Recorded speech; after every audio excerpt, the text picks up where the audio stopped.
Někdo obdivuje krásu starých zámků, jiný třeba zase krásu staré techniky, například lokomotiv nebo jejich modelů. A občas se tyhle dvě vášně spojí do jedné.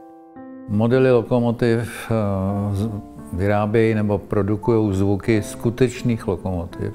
Lokomotivy kouřej, mají hlášení, svítěj.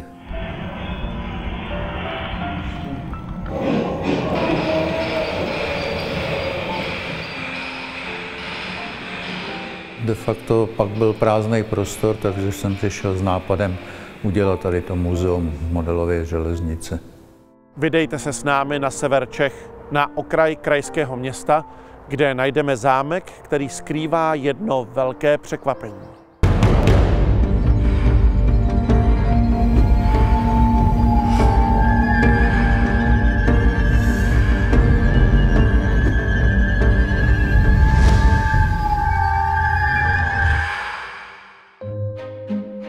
Pravý poklad nebývá vždycky vidět na první pohled. Někdy je skrytý tam, kde byste ho vůbec nehledali. Třeba za protihlukovou zdí dálnice, vedle elektrárny, v malém městečku Trmice, v těsném sousedství Ústí nad Labem. Ten hluk tady nahoře nad našimi hlavami, tak to jsou auta, která směřují po dálnici D8 z Prahy na Drážďany a z Drážďan do Prahy. Zatímco na jedné straně je estakáda dálnice a omšalé město, tak na druhé straně je krásný zámecký park a uprostřed něj novogotický zámek z poloviny 19. století. Zámek si nechal v letech 1856 až 63 postavit hrabě Nostic a tenhle zámek dostal název nový, protože on už tady totiž jeden zámek stál. Dnes už ale nemusíte mít strach, že byste se spletli a zamířili snad na špatný zámek. On ten starý zámek byl totiž v roce 1964 zbořen. Zámek stál tady přes potok, tam v takovém placu, no a už byl v takovém stavu, že se to nedalo zachránit. A byl tady ještě ten poplužní dvůr nějaký? No, ten statek Nosticů, ten stál tady pod dálničním mostem. Ten taky vlastně díky dálnici zmizel. Zatímco ve 20. století se často v severních Čechách bořilo, tak v 19. století to tady vypadalo úplně jinak. Tehdy byly severní Čechy krajem rozvoje a bohatství. Severočeská města byla tehdy plná výstavních vil a v jejich okolí se s neuvěřitelnou rychlostí rozvíjel průmysl. Asi tedy ani příliš nepřekvapí, že stavba zámku byla pro Nostice jen jakousi třešinkou na dortu a daleko významnější jeho aktivitou byla třeba výstavba železnic, které zdejší průmysl víc než potřeboval. V roce 1919, tedy jen krátce po vzniku republiky, potom kupuje Trmický zámek od rodu Nosticů rodina průmyslníka a politika Karla Wolfruma. Tak původní majitelé byli Nostic, hrabě Nostic, pak to koupil Wolfrum a ten daroval zámek městu Ústí nad Labem a bylo tady zřízeno vlastivědné muzeum města Ústí. Nakonec se tedy majitelem zámku stává město Ústí nad Labem, pod které Trmice až do začátku 90. let patřily. No a nový zámecký pán, tedy město, tady zřizuje okresní muzeum.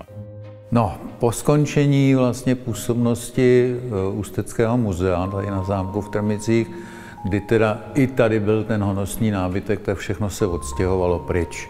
Takže zůstal prázdný zámek, začalo se s rekonstrukcí od podlah, prostě parkety, že jo, tak je hrozná práce, náročná časově. Okresní muzeum už tady sice dávno není a vlastně ani původní nábytek se sem nevrátil, jako třeba na některé jiné zámky. Přesto ale právě na tenhle zámek chodí desítky tisíc návštěvníků ročně. A ne, není to ani tak kvůli zámku samotnému, ale kvůli tomu, co tady ukrývá zdejší kastelán. Částečně se tady totiž promítá jeho bývalá profese. No, dlouho jsem pracoval na dráze. Jezdil jsem na lokomotivě. No a jak jste začal sbírat vláčky? To souvisí s tou prací, nebo to bylo dřív? No, bylo to dřív, už od 12 let se věnuju modelařině. Tady v ústeckém depu byl modelářský kroužek, tak tam jsem docházel, no pak doma a de facto kus života. Já to musím říct už teď, protože to prostě nevydržím až do konce, ale je tady krásně. Protože tohleto, ty vláčky, to je ráj všech šotoušů. Tedy těch, kteří milují právě vlaky, ale taky třeba trolejbusy, tramvaje nebo lanovky.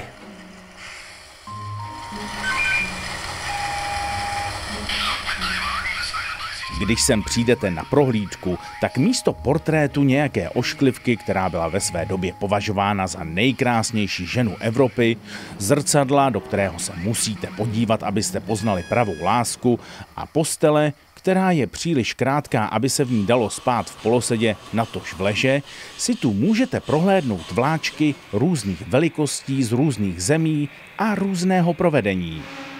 Zatímco na jiných zámcích vás často čeká brigádník, který si jen nadrtil připravený text o historii zámku, tady v Trmicích vás provede sám kastelán a sběratel všech těchto železnic.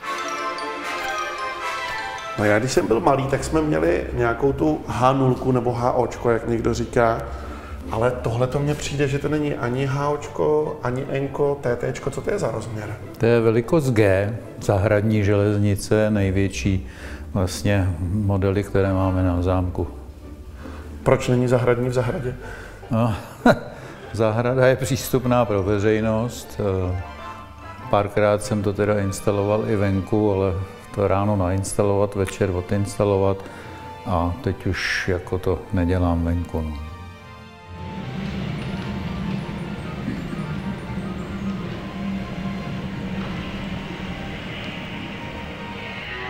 Tak a co je tohleto za hrad? To je hrad Trmice. No, mohl by to být i hrad Trmice. Kolem hradu probíhá Trmická pouť, tak všechny ty výjevy, co jsou tady na kolejišti, tak jsme mívali tady v zámeckém parku, když byly poutě. Takže zatímco hrad je vymyšlený, tak to polní ležení pod tím, to je reálná pouť. Reálná pouť v Trmicích s atrakcema. A vy tady také na některém z těch kolejišť máte kolejovou splítku, je to tak? Ano, to je v H0 a HOE úzkorozchodná železnice. A tu máte někde jinde? To je jinde. A snad jen malá technická vsuvka pro všechny, co vlastně netuší, co to taková splítka je. Splítka to je trať, kde jsou 3 kolejnice místo 2, protože tam jezdí vlaky 2 různých rozchodů.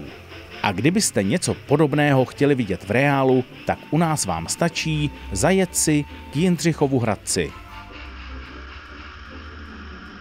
Na ovládání takovéhle sofistikované železnice už asi je potřeba něco víc než takový ten potenciometr, co jsme dřív měli doma.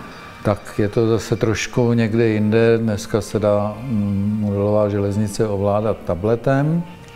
Nejsem až tak příznivcem, jsou kolejiště, které se řídí počítačem. To mě nějak tak nechytlo, ale ten tablet je zase výhoda, že tam máte všechny ty modely uložený a de facto se tím ovládají i zvuky, kouření, světla, takže je to lepší pro mě. A ty vlaky jezdí sami, nebo vy je musíte řídit, nebo vést, jak se správně říká v té hantýrce nádražácké? Vlaky vedu. Ono samo by to mohlo jezdit, ale to je vlastně naprogramovaný v tom počítači. To tady nemáme. A jak se dělá ten kouř? To je nějaký optický klam? Ne, to není optický klam, to kouří doopravdy a modeluje kouřový generátor, je to zařízení na elektriku a kape se tam speciální olejíček, který pak vytváří ten efekt toho kouře. A tohle, tak to už je stavebnice Merkur? Je to vláček? To je Merkur, ano, to je velikost 0, Merkur. Nebylo to moc známý, moc toho nebylo na trhu, ale jako mezi lidma pár kousků je. A ono to je teda docela velký měřítko, ta 0. To je 0, no. Takže zabere hodně místa. Tak. A máš ty 3? Většinou se jezdilo kolem stromečku na Vánoce, pak to šlo do krabic.